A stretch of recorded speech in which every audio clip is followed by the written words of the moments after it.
Welcome to today's summit, Empowerment Through Resilience, Redefinition, Overcoming Odds, hosted by me, Andrea Gaines, and be organized by founder and executive director, Richard Gaines. We are thrilled to have you join us for this inspiring event, where we will dive into the remarkable stories and experiences of individuals who have overcome significant challenges and have redefined their lives.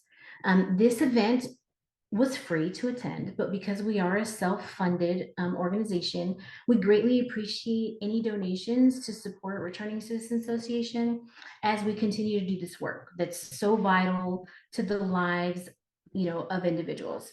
Those links will be posted in the chat later on during the summit.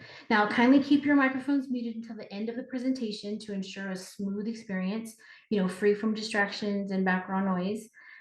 So we do want to say that today's summit is centered around the theme of building resilience, where we'll gain valuable insights on how individuals can redefine their lives and overcome even the most formidable obstacles. Ladies and gentlemen, before we do dive into this incredible summit, I do want to take a moment to share something close to my heart. You see, I'm incredibly passionate about the organization called Returning Citizens Association. RCA has definitely changed my life in so many ways. What RCA is it's a nonprofit organization dedicated to supporting individuals who are transitioning back into society after being incarcerated, and also their families and their loved ones. So our mission is to provide resources, mentorship, and opportunities to help these individuals reintegrate successfully, rebuild their lives, and contribute to their families and their communities. But it's definitely something that is special to me. I personally have never been arrested or been to jail or anything like that, but I have had family members who have been affected by the carceral system. I reconnected with Ricky back in 2009, and that began my prison journey alongside him. And it was a whole process, from there. So, also reintegration is a whole process. It's not easy when someone is affected by the carceral system. There's so many different ripple effects that happen to an individual's life because of that. And not to say that they're, it's like they're innocent of anything, but it's still just a ripple effect because there's long-term effects that happen that never go away, 10, 20 years later, even after from them coming home. Now, we do have some great speakers. Our first speaker will be Willie. We have Willie, Lacey, and Ricky here to join us. As I introduce Willie, will be our first speaker. Willie Moffett, 64. He's the founder, president, and CEO of Pittsburgh Youth Development Incorporated. He's an innovator, a visionary, who has discovered the pathway of self-determination. That's a process by which a person controls their own life. He has been awarded 2008 NAACP Humanitarian Award. In 2016, he won the Contra Costa Man of Merit Award. And in 2017, the Modern Woodsman Hometown Hero Award, because he's definitely a hero. He has been a hero for us, a champion and advocate on our behalf, and we definitely love all the work he has done and continues to do. And he's also been recognized by senators, congressmen, and the California State Assembly for his work and contributions in the community. So we're going to get ready to hear from him. As I introduce him, Mr. Willie Moffett.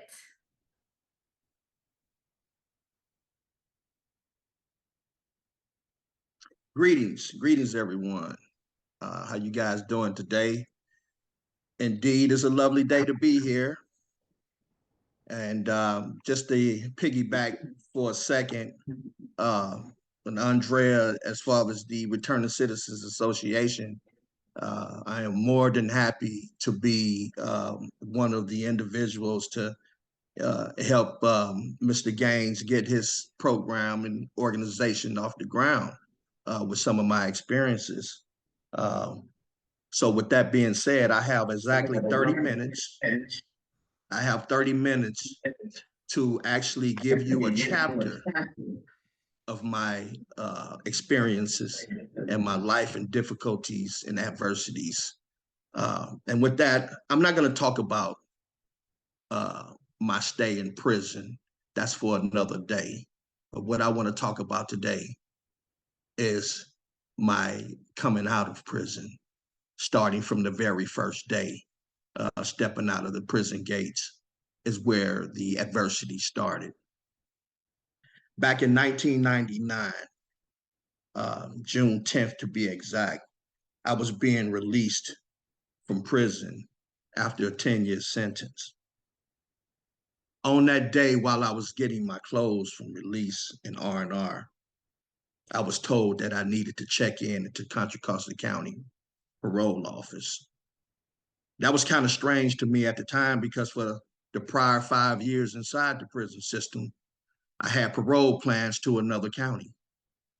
I had parole plans to an occupation, good job in another county. I had parole plans to housing in another county, but I was diverted. And one day, in less than 24 hours, to a county that I had no parole plans in. So when I came to Contra Costa County with no parole plans, with no plans at all, it sucked into me that once I left the prison doors and out the gates, there was another door waiting for me. And that was the doors of recidivism. Meaning I was stepping out one door and going into another one, and the odds were for me to go right back to prison. So that's why I had to gather myself and actually begin to discover self-determination. That was the first move. I had to figure out what it was that I needed to do for myself in order to survive out here and not be a part of that chain of recidivism. There was something that wasn't easy at all. I mean, mentally, it took you on the stage where, okay, do I go back to the streets and do all the things that I was doing to get back in prison? Do I try it again? You know, what should I do at this point? How am I gonna do this? What resources do we have out here for me to be successful? Where in 1999, to be honest with you, parolees didn't have resources. The resource was mainly the parole officer. And if you had a parole officer that really didn't care anything about you, you wasn't being activated into any type of resources at all. You was on your own. I understood. I understood all that. And with that being said, I knew I had good mental health, mentally and physically. I knew what my capabilities were. But then at the same time, I knew that I had to take myself and discover what it is that I need to do out here to be successful. I'm gonna tell you the first thing I did. After a week out of prison, I had my driver's license. I went and applied for a job, a truck driver's job. Actually, I got the truck driver's job. So that was a plus. I got out June 10th. By June 15th, 16th, I had a job. But guess what? On the 28th, my driver's license was suspended. Now I don't have a driver's license. So how can I work in a truck driver's job and I don't have a driver's license? Well, I said to myself, and I said to others, and I said to the occupation, the people that hired me, how could this be that I don't have a driver's license, it's being suspended, and I haven't even had a ticket? I haven't drove in over 10 years. Come to find out, while I was in prison, I was still being charged for child support. I owed child support over $70,000. So at that time, any agent at the social services department was able to pull your name up and take your driver's license away if you had arrears. So now at this point, this is a big adversity for me. This is a difficulty that there's no way that you can just sit on your palms and cry foul and poor me. This was a roadblock to my success. This was a roadblock to me going forward out here in society. So I began to discover the path to self-determination. And what I did was I actually did inventory of myself. I began a meditation system so that I don't react negatively, but I put myself in a positive state of mind. And I said to myself, maybe this is what I need, a challenge in my life to overcome this obstacle. And by meditating, I began to hear things that I wouldn't normally hear if I wasn't listening. And I began a listening process. I started listening. I started spending 15 minutes per day, 15 minutes per day of total silence. No radio, no TV, no television, no one around, just me listening. I became a great listener. And becoming a great listener, I became a great visionary. Because when I dream, I didn't dream. The dreams became visions. And when I awoken, it was the steps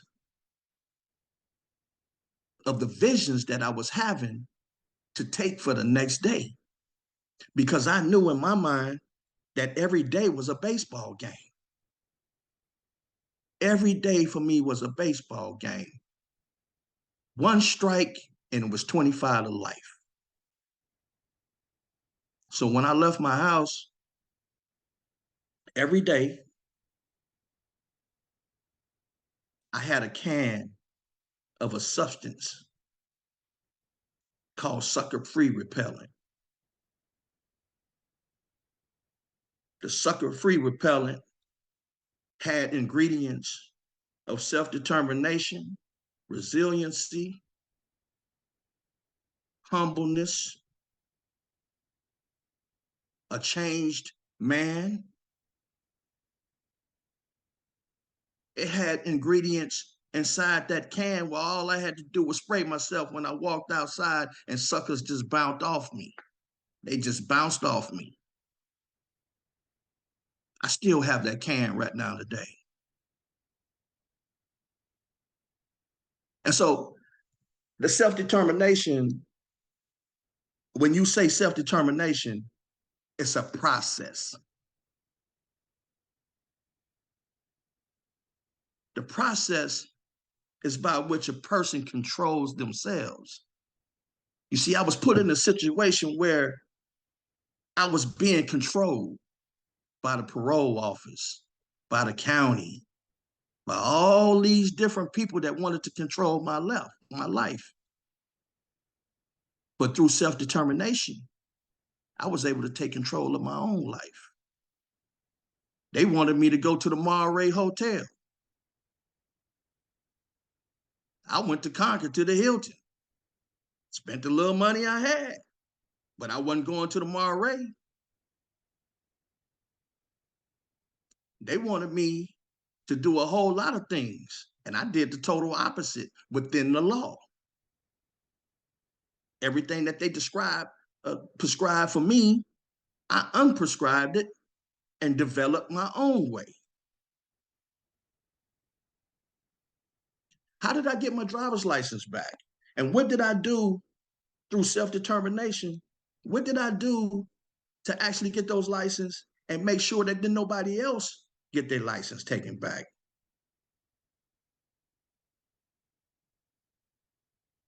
I helped an organization called East Bay Work put together a study on individuals going to prison and still having child support charged to them while they're in prison. Now, how could you pay child support if you're in prison? If you're making 10 cents an hour, if you're making 25 cents an hour, if you're making 37 cents an hour, if you're making 50 cents an hour.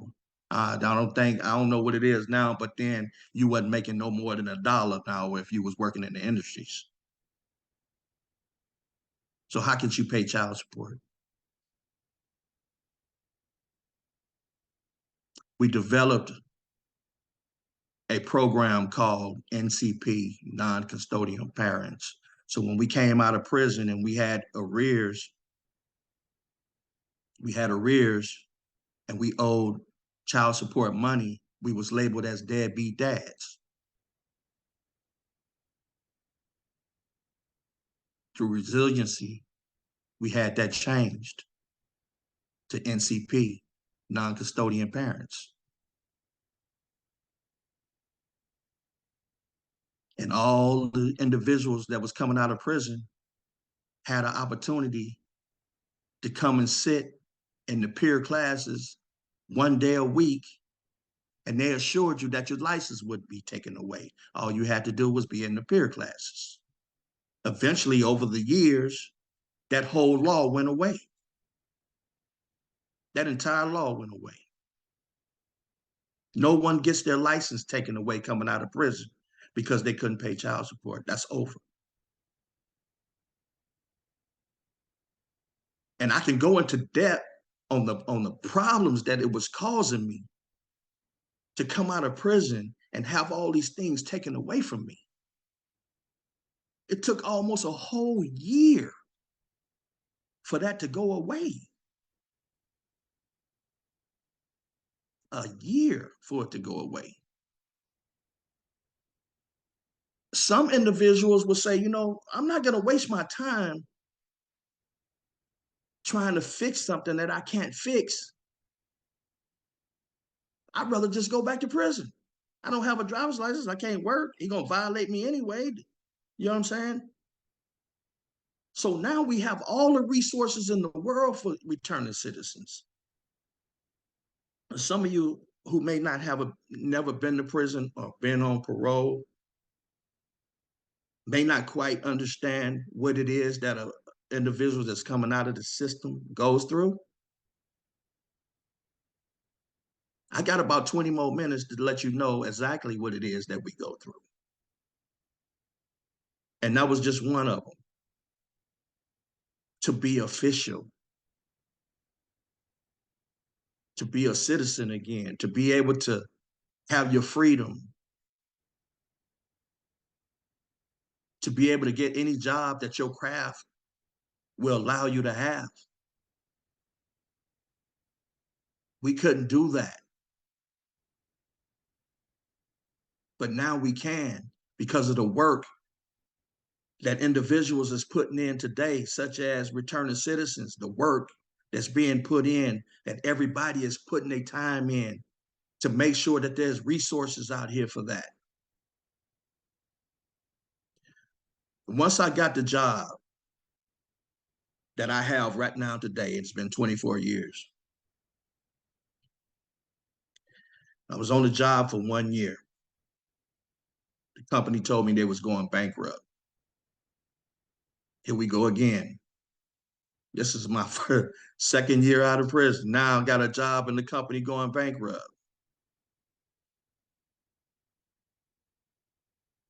Self-determination and resiliency. I saw some things in that company that can be done. I was put up to the challenge of bringing that company back. Did I have the academic skills to do so? No, I did not. Did I have the experience in moving product? Yes, I did. And they had a whole warehouse full of product, furniture, miscellaneous stuff, all kind of, man, they had so much stuff in that place. I was like, this is a white elephant. Through self-determination and resiliency, right now today, that place has a free dentist office for individuals coming out of the system, or homeless individuals, or anybody that's in need of dental service that don't have dental insurance. They have a free clinic for anybody that don't have medical insurance. They have a 2,000 square foot dining room where we feed hot meals 7 days a week. We have a workforce development program for individuals coming out of the prison system, get to work with me for 6 months and learn machinery, truck driving, forklift driving, retail. And then we find them another job somewhere else, or if they're good enough, we keep them.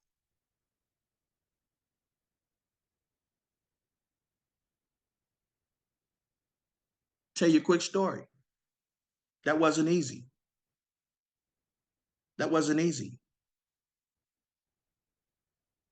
I was still on parole when this happened. This was 2000. I got out in 99. This was the summer of 2000. Going on, well, actually, it was the fall of 2000, going on 2021. Excuse me, 2001. So from 2000 to 2001, the place was going in bankruptcy, and I took the initiative to bring the place back. I started a parolee program.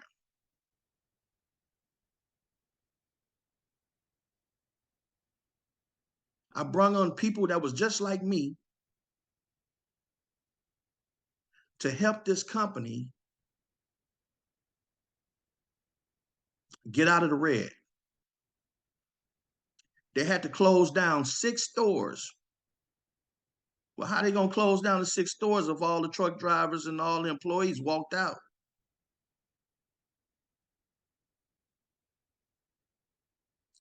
These parolees that came aboard put work in. They put work in.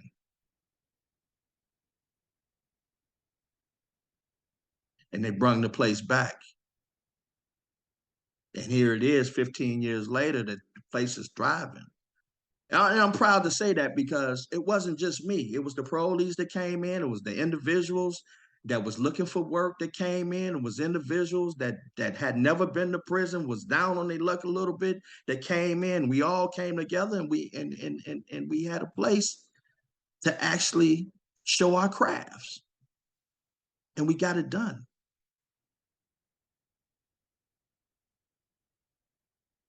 One of the things that I want to talk about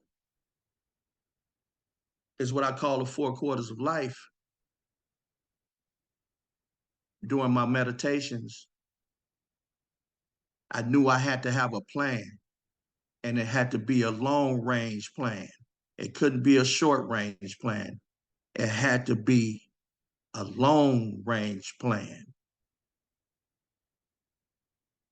I love sports. So I took my life and I broke it down into 4 quarters, like basketball and football. When I came home from prison, I was 40 years old. How much time did I have left to get back on my feet and be able to live a prosperous life? Came home from prison, my son was in the 10th grade.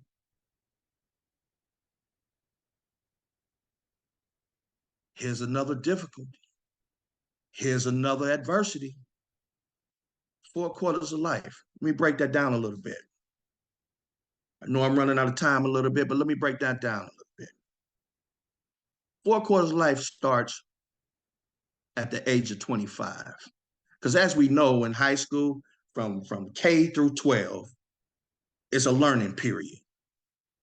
That's where you get your education. If you didn't get your education, you still got time after 17, from 17 to 24. You still got time to do some things. You can go to a trade school, you can go to a JC college.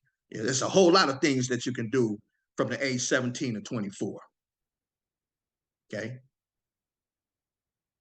But when 25 hits, that's when your first quarter of life starts. You best be doing something by 25. Because from 25 to 35 is your first quarter. From 35 to 45 is your second quarter of life. From 45 to 55 is your third quarter of life. From 55 to 65 is your fourth quarter of life. And when you turn 65, in basketball or football, if the score is tied, what is it? It's called OT, correct? Where in life, OT doesn't mean overtime. You don't get overtime in life. It means out of time. You can't go back and get that first quarter, second quarter, third quarter, and fourth quarter back. When I came home, I was in my first half of my third quarter. So I had to buckle down and really, really take advantage of my self-determination. I really had to take advantage of everything that I had went through, sit down and look at it and process it and take away what I didn't need and grasp as an innovator what I can use. What then I did not need? I didn't need cigarettes. I didn't need alcohol. I didn't need drugs. I didn't need substance to be alive. So I eliminated all that out of my life. I didn't need drama. I eliminated that out of my life. I didn't need associates that was going to drag me or even attempt to drag me into something that was going to be detrimental to my life or send me back to prison for the rest of my life. I didn't need that. So I built myself a circle. Family, friends that's just like family. I embraced them and they embraced me. And I fed off their energy. I fed off their energy. And their energy was powerful because I was able to reflect. And I was able to see the good that a lot of them was doing and how they was doing it. And I was able to take that chance to implement that same pattern to my life. And while I was working the 4 quarters, I was giving myself, this is what I need to be doing by the time this half of the quarter is off. This is what I need to be doing by the time my third quarter is over. This is what I need to be doing by the time I enter into my fourth quarter. This is what I need to be doing. And by God, here I am, going into overtime. Guess what? I'll be in my retirement age in 1 birthday and a half. I'll be in overtime. 25 years on the job. No violations.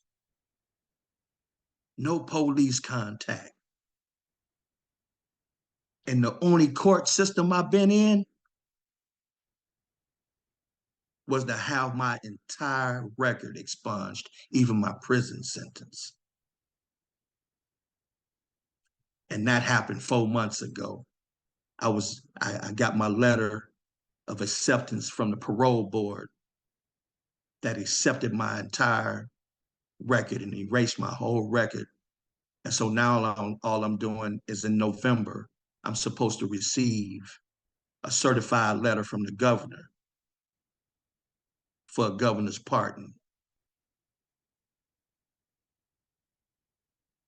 24 years of work, 24 years of working on myself, 24 years of helping save others' life, implementing different strategies and processes of how can an individual move.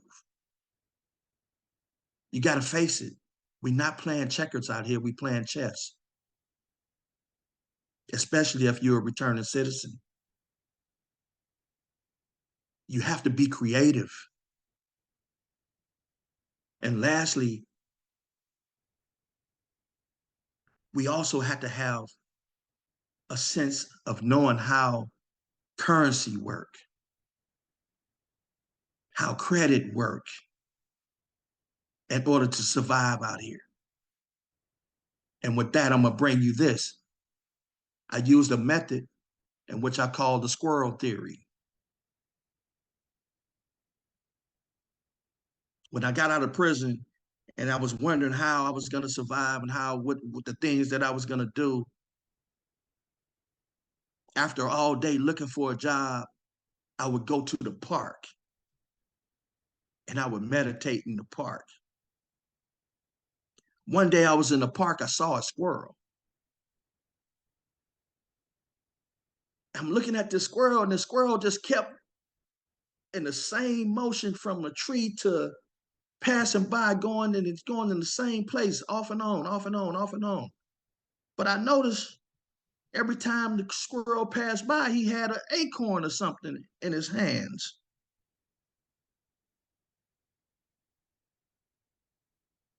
But I also noticed he was never eating the acorn.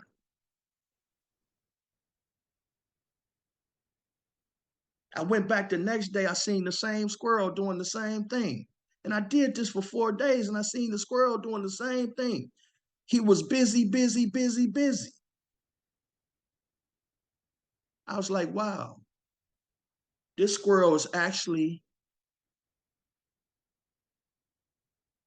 gathering and collecting acorns and nuts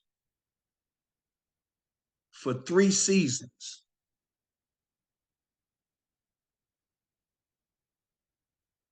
The squirrel gathers and collects acorns and nuts or whatever he can find that he can survive on for 3 seasons, nonstop. I said, wow, I need to try that. And I tried it. And I'm still using it right now today. For 3 seasons, the only thing I do is pay my bills, take care of my kids, take care of the family, all necessities, no wants, all necessities. All the wants is out the door, all necessities. And then when those 3 seasons is over, I get a chance to look at everything that I built in those 3 seasons. When that one season, my family and I get to take vacations wherever we want to go. We can go on shopping sprees. We can do anything that we want to do. But for those 3 seasons, self-determination and resiliency is about sacrifice. We have to be able to sacrifice. I sacrificed a whole lot just to get to where I'm at today.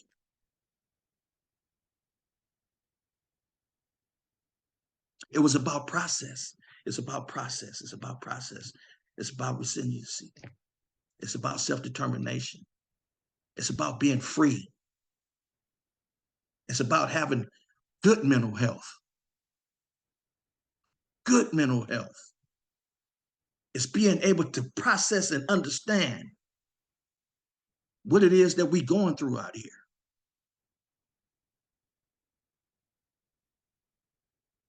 I would like to say, I want to thank Mr. Ricky Gaines and his wife, Miss Gaines, for having me. I wish I had more time. I have a whole lot more, but you'll get a chance to read the book when the book come out. Okay? 1 foot in, 1 foot out, life as a parolee. You'll get to read a whole lot more. But this was just a significant, just a snippet of some of the things that I've went through and what I had to do and my process. My process. I'm not talking about anybody else's process. I'm talking about my process, the methods, the themes, thoughts, and theories that I use to get to where I'm at. The accolades that I have, I never asked for any of it.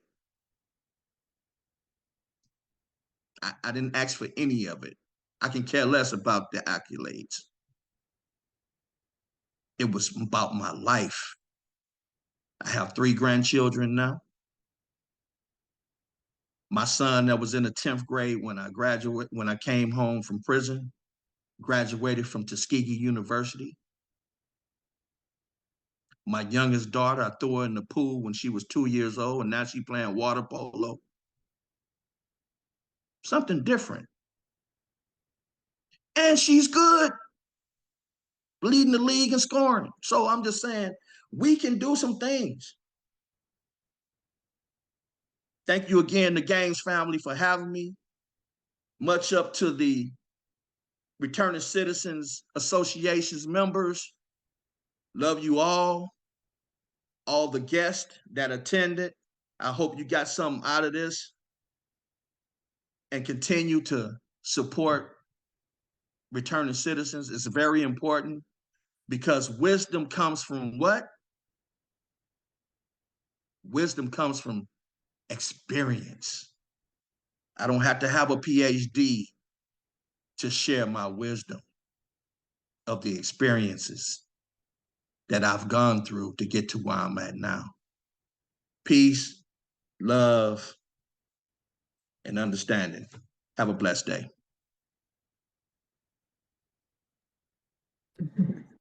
Thank you so much, Willie. We appreciate your, tenured knowledge, experience, everything that you share with us. You have given us so much game over, the past year. We can't, there's no words to say how you inspire us and motivate us on a continued basis. 4 quarters of life, we're not promised tomorrow. We're not promised life. So it's very good to be knowledgeable of your timeline. The squirrel theory, the 3 seasons of stacking. Let's get it stacked. That's just thank you so much. Our next speaker will be Lacey Kilgrove. She's an inspirational figure who will discuss her personal journey of overcoming adversity and redefining her path to success. Her insights will inspire us, as she already has been an inspiration to us all, as we embrace change and find strength and resilience. Now, she is the active creative director of RCA and the founder of Curated by the Collective, a creative endeavor for her that it seeks to connect individuals through storytelling. So this is right up her alley. So Lacey shares her personal story of resilience and offers tips on how to take your power back and redefine yourself. So let's all welcome Lacey. Thank you. I just again want to echo Willie, thank you for sharing your story and your knowledge. I will say it is hard to follow you. So I am really honored to be here to be able to share my story with you all. Unlike a lot of people who work with the RCA, I have never been incarcerated, and I don't have much experience with people who have been. But I am learning a lot, and I'm really just honored to be here and be able to share my story with you guys. So one thing that a lot of people go through the system, obviously, is having their whole life just crumble and be dismantled, and it's not their choice. And what makes me different is I chose to dismantle my life. Everything by the books, but from the outside, I was living the perfect life. I never got in trouble. I went to school. I had great grades. I was on the honor system. Went to college straight out of there. Worked at a top agency. Started making really good money from a young age. And then I got engaged, and then we got married, and then I bought the big house, and we had nice cars, and we had pets. And it was just like, okay, I'm living the American dream. My life looks perfect. What's next? Well, it must be children, right? That's the next step typically. So it's actually right around 2 years from this moment right here. I remember coming back from a doctor's appointment, and the doctor informed me I had issues with fertility, and children might not be as simple as I originally thought. And as I'm sure you can imagine, that news was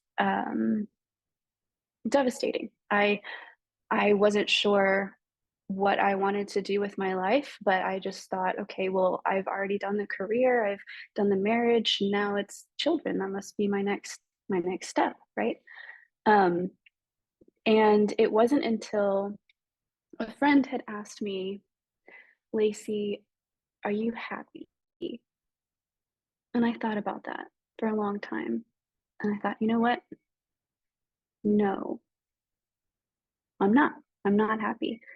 And I started to look at the life that I was living, and I realized I'm living the life that other people wanted for me. I'm not living the life that I want. I'm living this perfect dream that was expected of me, but I feel hollow and I feel empty, and my marriage feels hollow and empty, and I didn't know who I was. And so when my friend asked me that question, I would say that was my catalyst for change, right? And I had a moment to examine, what do I actually want? The maybe not having children with this man is a blessing, because clearly I'm not really we're not really meant for each other. So the first step for me, this is a love story that begins with divorce. I decided almost 2 years ago that I wanted to get divorced. We had been married together for about 8 years. So I gave most of my 20s to this man, and won't go into the details, but I supported him. I was the support system. I was the breadwinner, if you will. And at this point, I realized I want to start living for me. I don't really know who I am, but I know that I'm determined to find that out. And one of the biggest questions of that for me was, what is love? I thought I knew what love was, but after examining bits of my childhood, I realized I never really had a healthy model of love. And so that kind of led me down a path of re-examining everything in my life. And the friend that I mentioned earlier, he was in and out of my life for that decade, and I thought maybe that's what love is, like some form of a fairy tale, like this long lost love. And so I began to chase after that feeling. Maybe this is love. Maybe this is what I was meant for. This is my story, right? And so I explored that for a little bit. As I'm sure you can imagine, life is not really a fairy tale as the Disney movies make it out to be. It did not quite work out like that. So I remember this moment. I was sitting alone, and I had just, lost my marriage, in the process of losing my house, the two dogs and a cat, which they were my fur babies. That was a really big loss, and a lot of money, of course. And then right around that time, I lost my job as well. And also, I had been involved in a court case throughout this time against my family. So I was under a microscope, and no mental breakdowns allowed, right? I had to be strong. I was a key witness in a case, so I had to have my mental stability good. And I wasn't sure what I was going to do. And that's when I really started to examine the difference between blood family and chosen family. So, in examining what love was, there were these key friendships. They really stepped up, and they became my support system, and they helped me through some really hard, dark moments. And that's when it became a literal fight for my life. Yeah, I I think a lot of times people will dramatize that. It doesn't have to be like an actual life or death situation. But for me, I realized I'd been living in survival mode for so long. I was hyper vigilant to always being ready for the floor to fall out from underneath me. And um, I I just had to invent this person that I knew I wanted to become. And I named her Kilgrove. And I thought, in all of those hard situations, what would Lacey Kilgrove do? And that got me through it all. And it kept coming up in different ways. And I started to manifest this person that I wanted to become. And I thought, what kind of life does she live? What kind of people does she surround herself with? What does her day to day look like? And little by little, I had this tower of my life that I'd broken out all of the little blocks, and I had all the pieces, and I was looking, okay, I have a chance to rebuild my life and my identity. And I want to be very selective about what I bring back into that. Willie had mentioned this earlier too. I had, this very real realization that I didn't want to bring a lot of old habits with me. And so I wanted to relearn what love was. And that started with, looking inward. So I connected with myself through nature. I went on a lot of solo trips. I walked around in the forest and I realized I'm not alone.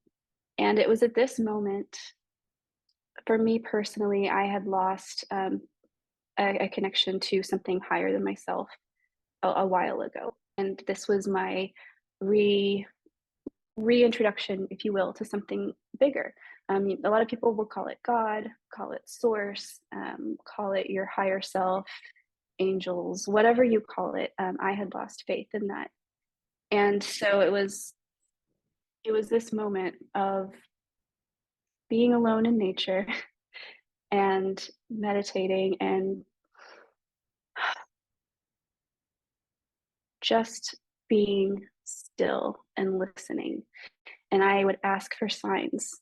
I would ask if I'm on the right path. I would ask for a sign. And it was like magic. I started to receive signs that I was on the right path. And I can't put into words how much that helped me get through, because none of us are alone. Yes, we have support systems through our family and through our chosen families and friends, but also there is this higher power. There's something else, right? And it's connects every living thing on this planet. And if you can tap into that, then you can realize you're a part of something much bigger than yourself. and you start to realize your life has purpose and meaning, and every decision that you make ripples out and affects everybody. And you can do that in a negative way, or you can do that in a positive way. And I decided that I wanted to do that in a positive way.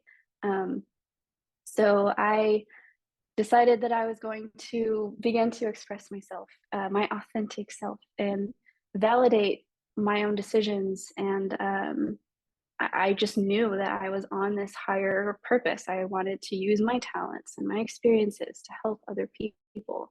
And I didn't really need the opinions of anyone else. And whenever you decide to completely dismantle and change your life, you're going to have a lot of people that don't understand it and they don't support your decisions. And at the end of the day, all you need is yourself, and all you need is that connection to something larger.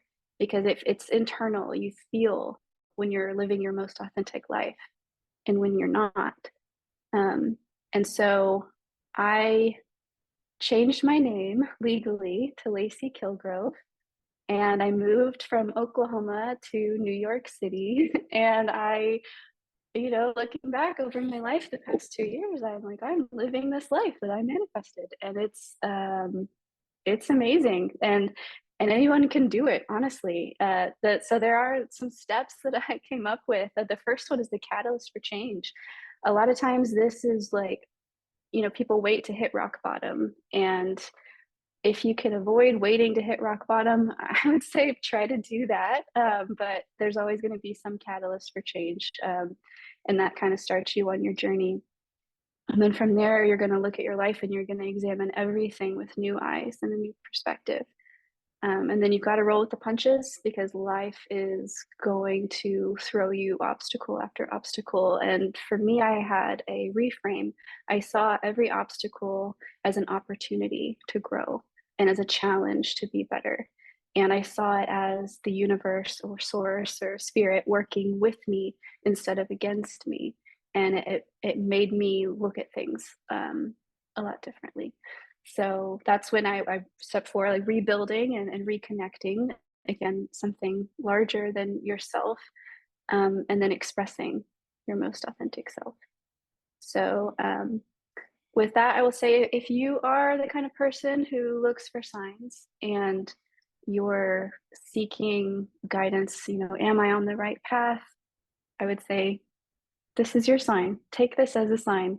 Are you ready to start living your most authentic life? So that's all I have. Thank you so much again for letting me be here and sharing my story with you guys. Being vulnerable is a part of the healing process that I'm still getting better at, but it's really important to have this human connection. So thank you for giving me a space to do that.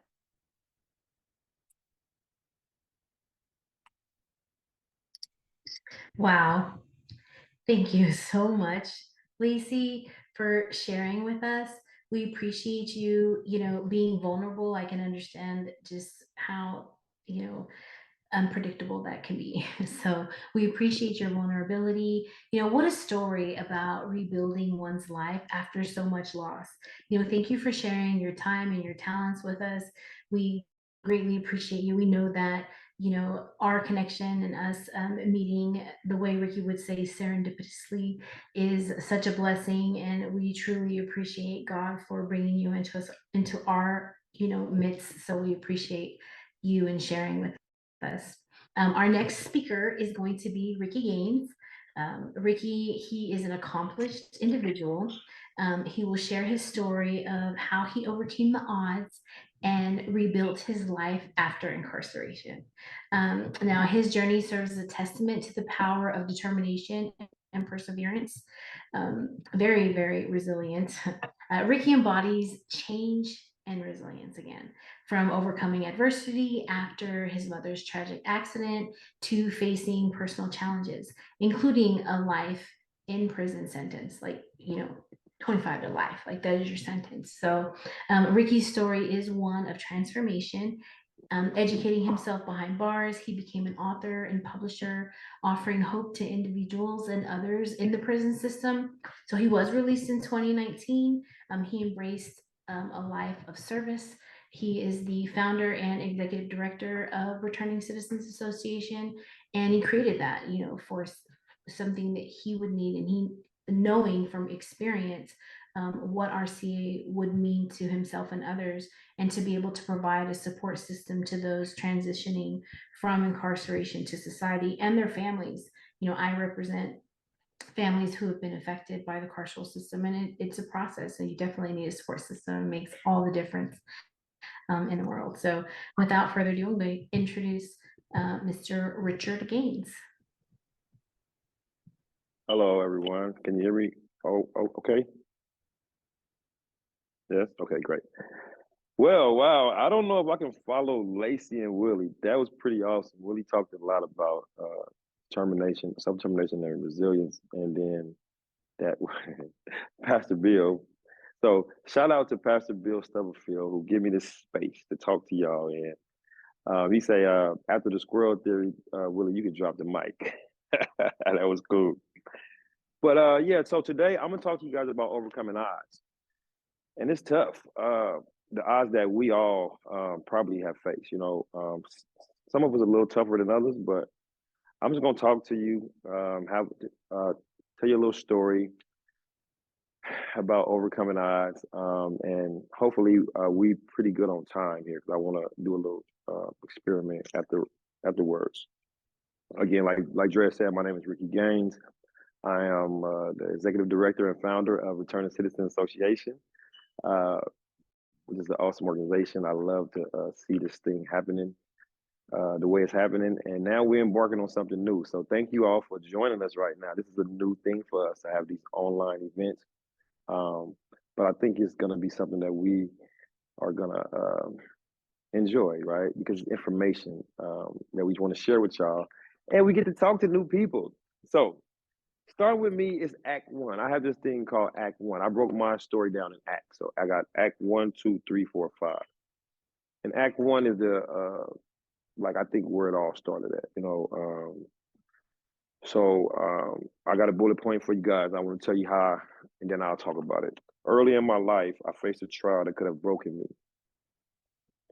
A domestic violence incident rocked my family, but I refused to let the pain of it deaden me. I used the pain as fuel to prove that resilience is more than just a word. So when I was about 5, maybe 6 years old, my mother, my family experienced a domestic violence incident. My mother was shot about 4 times, exactly 4 times. And I talk about it a little bit, but I get emotional about it. So hopefully, if I get a little emotional about this conversation, y'all, I'll be all right. Just bear with me, okay? So imagine the word trauma, the word resilience, odds. These words, we don't understand these words when we're 4 or 5 years old and we experience this stuff. So how do we process it? What do we do? I learned today that when things happen in families, what we do, get professional help. We try to get them kids to process that stuff out, rather than doing what I did. What I did is I didn't know what to do. The perpetrator of my mother's shooting was my father, so it kind of put me in a situation here. I love my father, I love my mother. As a 5-year-old, you don't know what to do. So I just went through life like it didn't happen. I mean, all the evidence is right in front of me. My mother survived the attack, thank God, but she was disabled for the rest of her life. So what I do, I went through life like it didn't happen. I was embarrassed. I was hurt. I was traumatized. All the words that come up. And then half the stuff I don't even know. As a 5-year-old, come on. But what happened is it totally changed the trajectory of my life. Like every other tragedy does for families. My thing is why we're doing the work that we're doing, why I started doing the work that I'm doing, because that was a point where that's where the help should have came. That's where the help supposed to happen right then. If not then, somebody got to recognize that, because like I say, my life was derailed. I ended up going through life like it didn't happen. Started stuffing those feelings and those emotions down in my pocket, those hurts, those feelings of hurt. My mother, from her her injuries, say about early 80s, 90s, crack cocaine hit the community. I mean, I started self-medicating, and just things of like that kind of stuff just pushed a lot of stuff on us as kids. So we suffer from abandonment issue. We feel like that you choose this over us. We suffer with where this trauma, this violence that happened in our home. For me, like I say, I started to communicate with violence as a young person. I've always been a little guy. So when I started to gravitate to bad associations, hanging out with the wrong crowd. That's how it all starts, y'all. And I just found myself unraveling, right? In darkness. Act 2 was like me, Act 2, finding my way through darkness. So I started associating with the wrong crowd. I started being introduced to this criminal lifestyle from people that I knew. I always tell people that I was introduced to drug dealing from my family. So like I can remember it like just a conversation that you have with your family. Like when you see your family members doing stuff, people that you look up to, you kind of want to emulate them, right? And it wasn't a check and balance. Or if it was a check and balance, it didn't check and balance me. I wanted to do it. So once I got involved with it, I was involved with it. And so, but what I'm saying today is like, we need that balance. That's what returning citizens want to be. Like, we want to be that balance saying, look, okay, all of that stuff is there, but you don't have to do that. By me getting myself caught up in crime and bad association and drug dealing, I mean, what else next? What else is next? Punishment. So I got myself caught up with the law, and it wasn't serious at first. It was just little petty crimes, receiving stolen property, things of that nature. And I had to do a test, or a search. So my story starts when I talked to an attorney. So I was in prison for a crime that I committed. Again, like I say, like this walk through darkness led me down to this criminal path. I ended up committing a horrible crime. I was convicted for a homicide back in 1996. I was 18 years old, uneducated Black man going to prison, just like all the statistics, right? When I understood what that was, that word, man, I was so mad. I was like, you know what? I can't be a statistic. That's why we work so hard today. Because the thing is, the path is easy to the left, but to the right, it's a little bit more challenging, unless people are like what we call these, like holding the torch, shining the light. Like, look, come this way. We got to remember that his name is Jesse. He always say, we are creating a path to citizenship. We call ourselves Returning Citizen Association. The reason why that is so serious for me, because for so many years I lived this uncitizen life, right?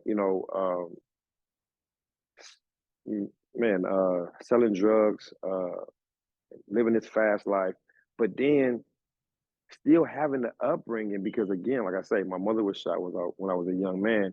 I ended up being raised by my grandmother.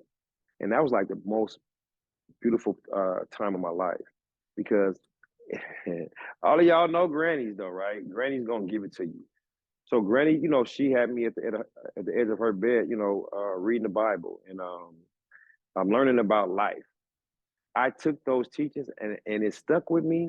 But again, like I say, by me already being involved in that darkness, I just rabbled. I was headed to some kind of wreck or some kind of reckoning. And thank God, I wish it didn't have to be prison, and I wish I didn't have to commit the crimes and hurt people and all that stuff. But thank God that the change happened, because while I was incarcerated, what's this? Act 3, education. Education, my bridge to a new beginning. While I was incarcerated, still caught up with this negative mindset, and that's what I call it, a negative mindset. It just, like, it permeates a lot of stuff, y'all. And y'all know what I'm talking about. Like, people out here in this world got all this negative stuff going on, and they think it's cool. We think it's cool until we get hit with the stuff. until we got that insurmountable odd. I'll tell you what my insurmountable odd was. There's a lot of challenges and odds, but mine was that life sentence. I had 29 years of life sentence at about 18 years old. I went to prison about 19 years old. And like that wasn't it for me. Like I know that I wasn't raised to be, a criminal and freaking prisoner. See, I told you I'm gonna get emotional. Man, I had to do something. Yeah. So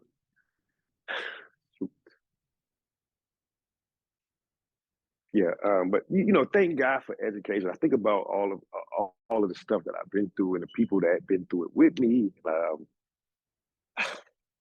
Shit. I really wish that my grandmother could see the change, because sorry, but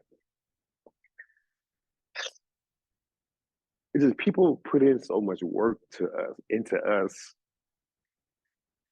And when we finally get it, a GED, simple thing like a GED. Like my GED experience changed my life totally.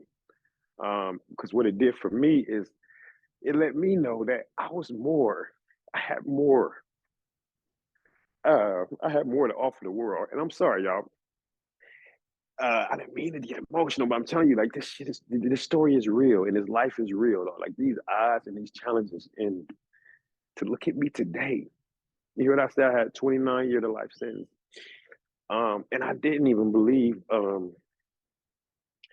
like it was a path, like mentally and like consciously, I didn't believe that it was a path out of there. But my spirit, and the God that I believe in knew that. You know what? I mean, forgiveness is real. Grace and mercy is real.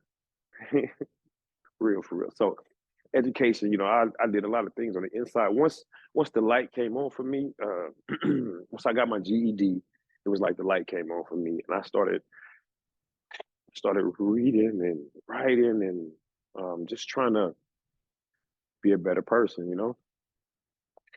And it helped me to overcome. I spent 24 years in prison.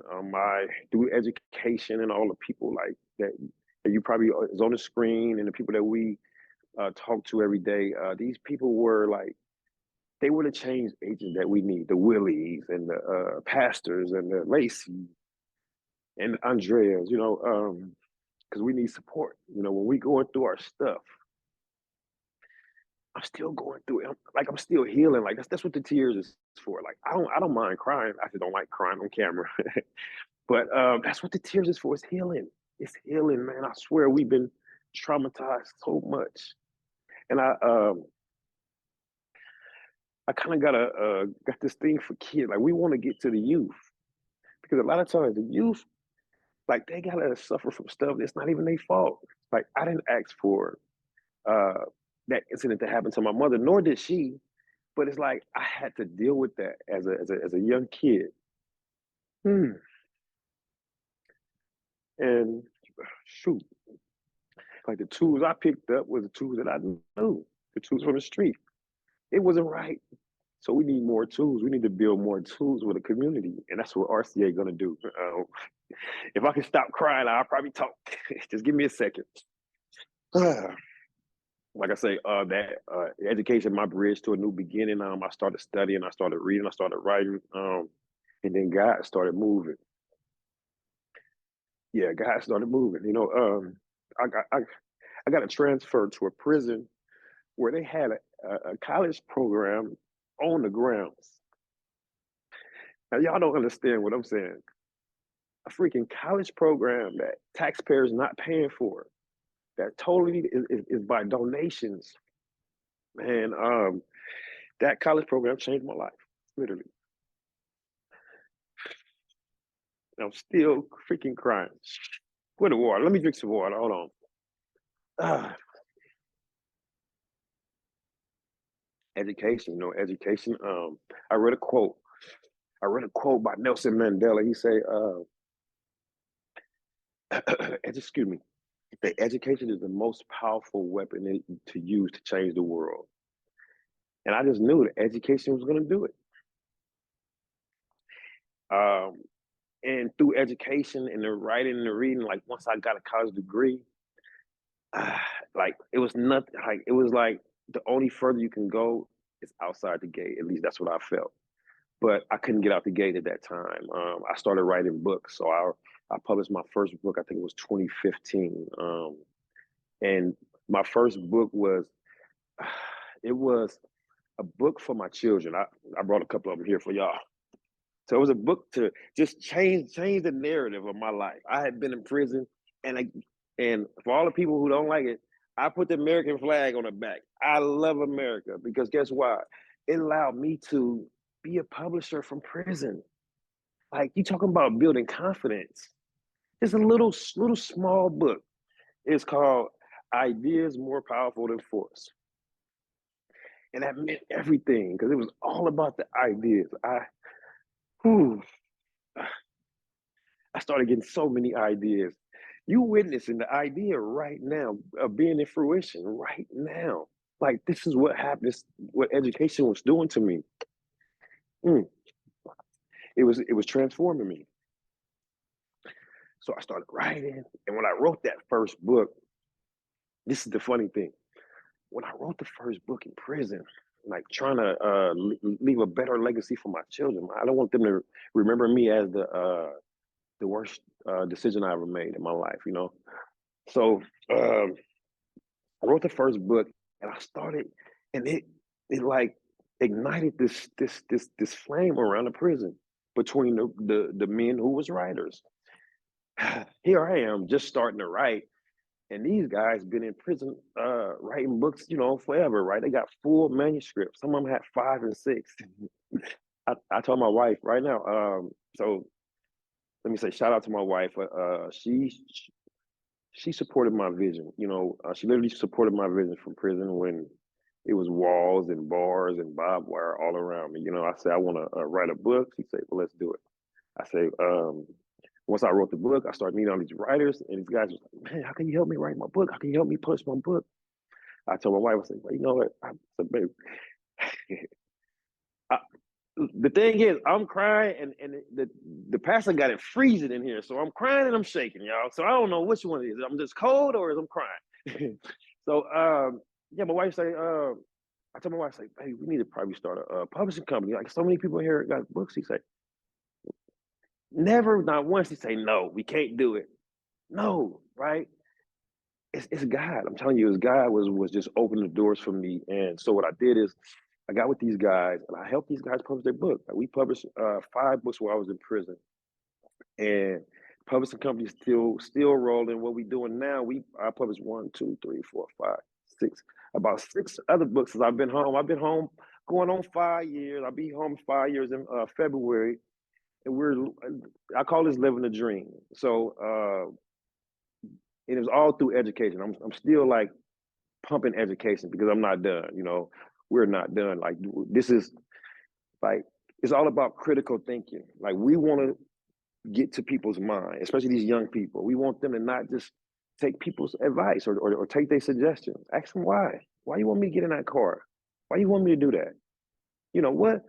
You know, why you can't do it? Excuse me, you know what I'm saying? So, and then the last one was Act 4, Champion of Change. I became a champion of change. Like I say, like what happened is once it came on for me, I wrote the book, I seen that, dang, I used to be a drug dealer. So the only way I used to move the crowd, I used to have the good stuff, right? And that's what got me the fake power, right? But this was a different kind of power, y'all. This is authentic. What Lacey say? This is authentic power right here. So it was about helping people. So the guys convinced me to help them do their book. We started a publishing company. We did that, and that was a good feeling. When you see a person who has their own published book, and when they get it in their hand, and they've been trying this for 100 years, yeah. So I became a champion of change. I say, look, we can do this thing. If I can turn my life around and start doing all this positive stuff, like volunteering for the youth while I was in prison, bringing them in there, trying to show them, hey, look, don't. My biggest catchphrase would just be this: do not be like me. I'm a young person, or I was a young looking person. I'm 47 years old. I still got this young baby face. It ain't too baby no more. But while I was in prison, like these young people, they kind of gravitated to me, right? Hi, young hip dude, whatever. So I just tell them, look, do not be like me. Don't come to prison and then end up going to college. Go to college. I'm trying to get them to go to get that education, get a vocation, do something. But I didn't want them to look up to me and be like, I'm somebody, because we was in prison. For some reason, that's our culture. We do that. Like, we look up to some kind, the wrong thing, you know, the drug dealers, the people in the street, right? And we have to change that, because otherwise we're gonna keep having prisons. Like, our goal is to reduce the recidivism rate. Like, my goal is get out of prison and never go back, and then to help other brothers and sisters never go back. We also have a mentorship program. So yeah, but me being a champion of change helped me to get home. I came home in 2019. How are we on time? She was about to close. I came home in 2019 and I started working. I got a great job about 6 months after I got out, straight all through God and all the work I was doing on the inside. I was building relationships on the inside by volunteering, helping other guys who was coming home. I didn't have a date, but by me helping other people, doing this positive stuff, what happened is I was building relationships. Unbeknownst to me, these relationships, I'm gonna cry again. These relationships, like, they changed my life. When I came home, I got housing from relationships that I built from prison, not from family. Organizations, people coming in, volunteering, seeing the work you're doing, and want to help, well-meaning people. So I got housing, able to get me on my feet where I get a job. I got a great job.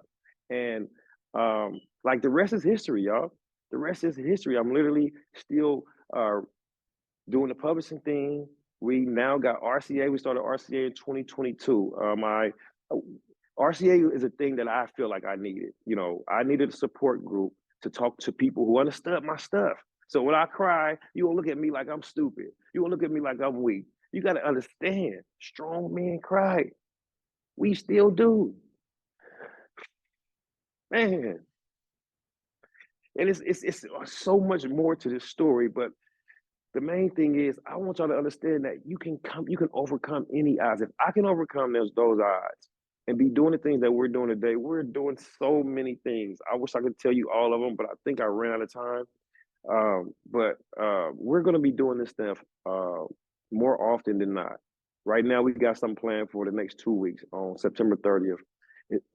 And it's a little bit more time. That way, give us a little more time to talk about stuff. But overcoming odds, like, I overcome that prison odd, but it wasn't the prison. Like Jesse always talk about, it's the mindset. I overcame a mindset, the mindset that we see in the streets every day. And it's a mindset that, like, money won't do it. You have to do the work. Willie talk about it. You have to do the work. Lacey talk about it. And I will continue to talk about it. But we're here to help. That's the thing about it. Like, we're here to help. Our slogan here at RCA is, nothing about us without us. Don't come talk to me about this stuff that we live if you don't have the experience, unless you're willing to hear from us as well. Because half the time is people like us are shut out. Like, we're not involved in those decision-making rooms. And look what's happening. Like, look at what's happening. We had an opportunity to do a mentorship program with a high school. And because of who we are, we know it's a whole lot of politics involved. But we want y'all to know that, listen, if we can change our lives over and we can live this productive life, I tell you all the positive thing that's going on, like from RCA, well, we want you to stick with us so you can come hear about it and come be a part of it. Like, you would be amazed. We call ourselves myth debunkers. So we're debunking myths out here, y'all. No longer do we want to live this criminal, gangster lives, right? We know who we are.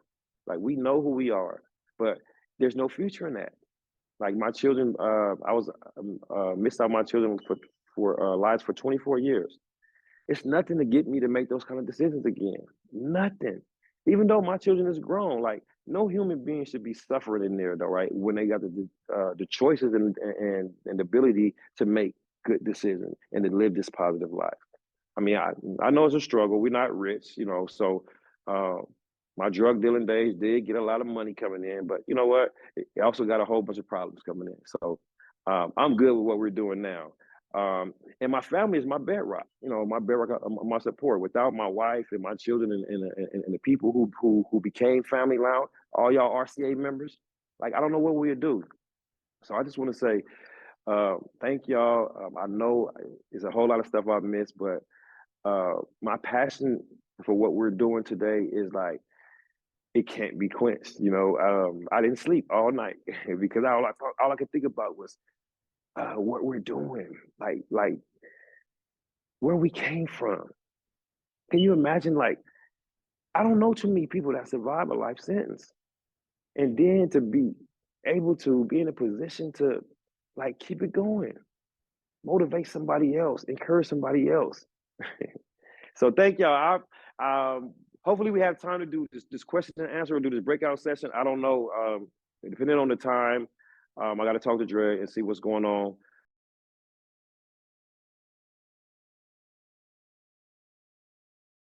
So we'll just break out into a group with each other and kind of reflect on what we just heard. And if anybody has any, questions, we can definitely you can put them in the chat for any kind of Q&A. But we can definitely share our insights with the group. So we have a couple of questions here. What aspects of these stories resonated with you the most? We can start with that. And then also, how can you apply the strategies discussed to your own challenges or goals? So we definitely want to maybe share, maybe somebody else seen something that we didn't see, or, it's very insightful to be able to connect with one another. So we're going to go ahead and break out now and then see what we can come up with. Thank you.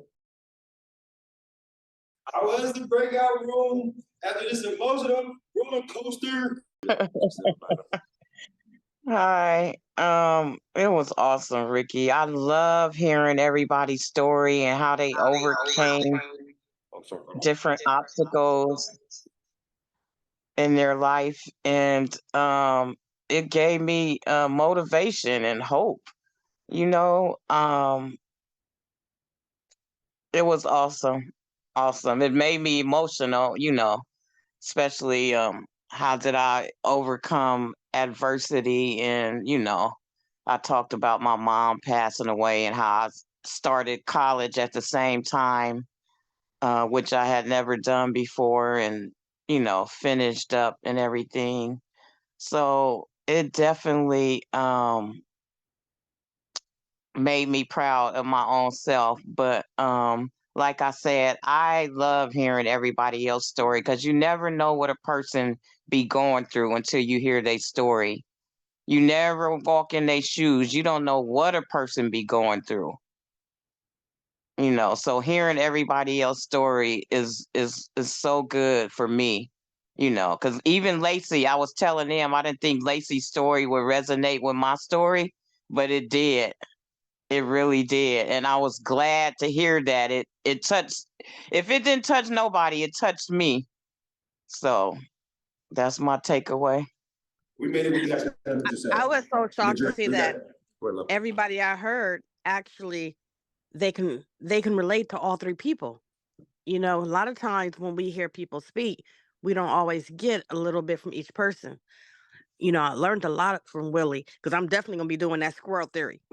I mean, I was doing it before with stocks and stuff, but I was losing so much money. And I'm like, looking at it, it made me visualize something different. And then talking about Lacey, so as a woman, us picking up and having the courage to change and to move on and to leave everything behind. We all could relate to that, because we all have had to pick up at some time and reinvent ourselves. It was just, everybody really had a lot, like I really got to know everyone in the room. So it was really nice to hear Sharon speak, and Bill, and everyone, and even your daughter. I was just, wow. I'm wowed by the whole thing. So thank you for letting me share. Oops. I'm trying to put the hand down. Thank you, Denise. Jesse, do you have anything to share, like an overview of how the breakout room went? The breakout room was good. It was more of each one of the people that was in it had different sides of spectrum about life. Some never been inside, and then some of us spent most of our time on earth on the inside. And one common bond is it's not normal. It's not normal. It's not normal. It's not normal for people just to go up and do something to somebody else. It's not normal for us to act out. It's normal for us to think and to use our head to do things that are right. So we don't have to hide. But we had the whole spectrum. We had people that had jobs, went to school. I went to school, but I didn't apply it. I caught myself trying to stay out of prison, so I went and learned computerized accounting. But then as soon as I got done, they told me, you like to sell drugs and rob, so you can't do that job. You know, you should have told me that at the beginning. But it's just, we have the whole spectrum now. So it's coming together. It's coming together. And I guess it's more of us getting out in the field now. You know, boots on the ground, field workers, and doing what we're supposed to do.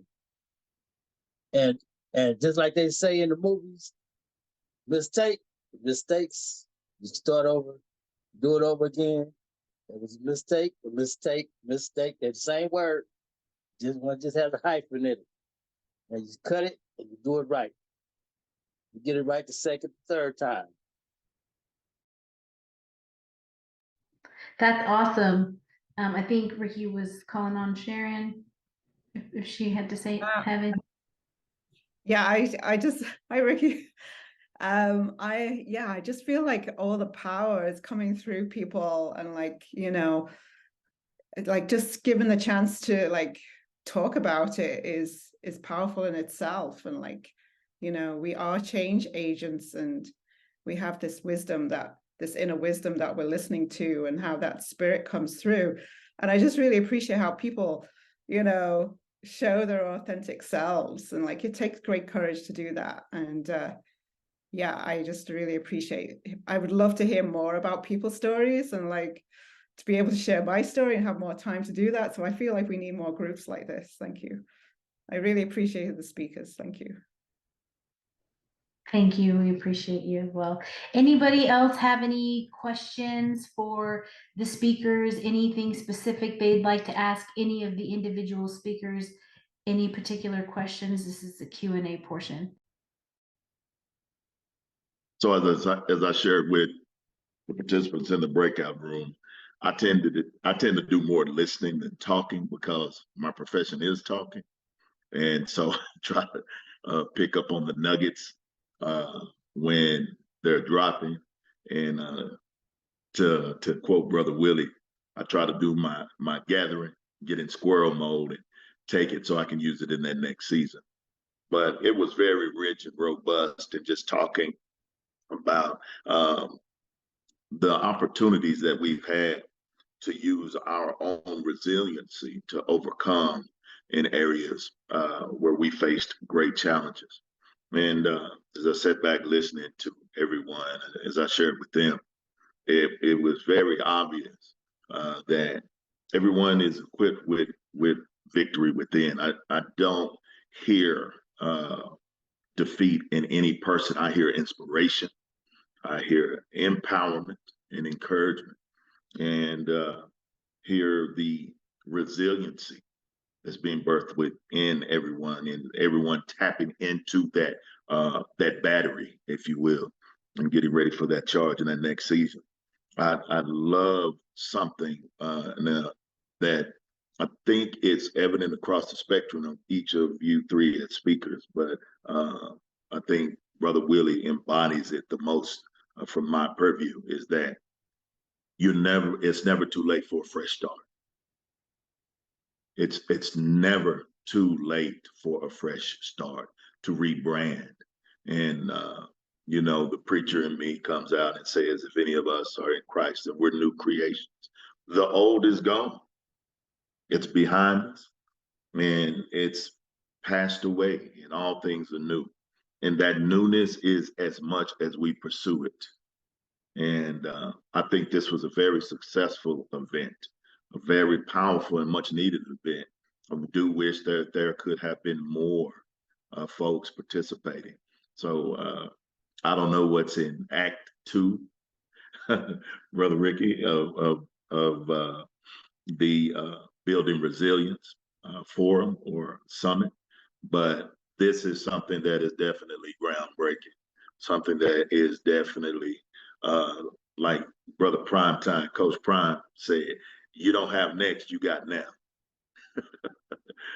So this is for now. Yes. And Ricky, I want to remind you, when you get emotional, it's okay. That's what makes a great story. It's fine. It's fine. It shows your compassion. It's okay. Thank you, Nina. So we appreciate everyone coming. If you're inspired by the stories and messages shared during this event and want to get involved with Returning Citizens Association to support our cause, please visit our website. I did put it in the chat. And you can reach out to us through the contact information provided. Also, we always urge people to be on board with us, you know, in the now. And it's not just about like financial contributions, because we are self-funded and you can donate online, and we did put the link in the chat as well. But it's also about something that we like to call donating moments, is what I call them, because I live those out. You know, it's about giving your time, your attention, and your empathy to those who are working hard to rebuild their lives and the lives of other people. You know, we do mentorship during the week, and you know, I am stretched, you know, and I'm sure we can all stretch ourselves beyond thin. But you know, when we get on those calls and we mentor, you know, the incarcerated who call and do that, it is so rewarding and fulfilling. You think that it's something that would take, but it's actually something that gives. Even though you're giving, it's giving to you in a circular motion. So you know, giving of yourself and of your time, and you know, those donating moments is always helpful. So, you know, what we would say is, if you found the summit enlightening and motivational, we do invite you to mark your calendars for our upcoming event, which is in 2 weeks. Stay tuned for more inspiring stories and opportunities to engage with us and our community. And we thank you so much for joining us today. Together, we can make a positive impact on the lives of others and returning citizens as well. And then we always want to promote a more inclusive and resilient society, you know. So we have a lot of people out there who are suicidal, you know, and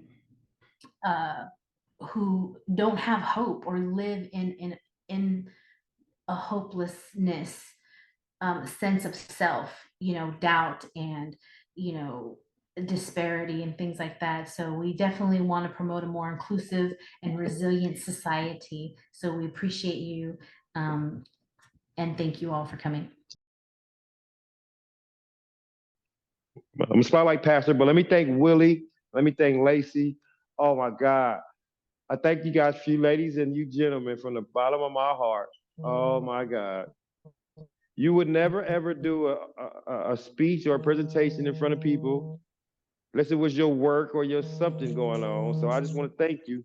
Let me put somebody on mute. I just want to thank you so much, you know. So, Father, we thank you yet again for the gloriousness of your grace, your unfailing mercies, the might of your majesty. And we thank you for this moment. It wasn't promised to us, but you made it happen. We trust in you, for you, the Almighty God, the Most High God. You are undefeatable in all that you do. Thank you for every heart that's been connected here, every soul, every mind, every man, every woman that is. Amen. We get the picture. For all that you've done and all that you do. and we believe you for what you will continue to do. Now we ask you to bless this next session and next section of the building resilience. We try to stay resilient, but we can't do it without you. We trust you for each and every speaker. We ask that you bless them and their families and all that they have offered. And thank you for allowing us this moment and this opportunity. It's in your name that we pray. Amen. Amen.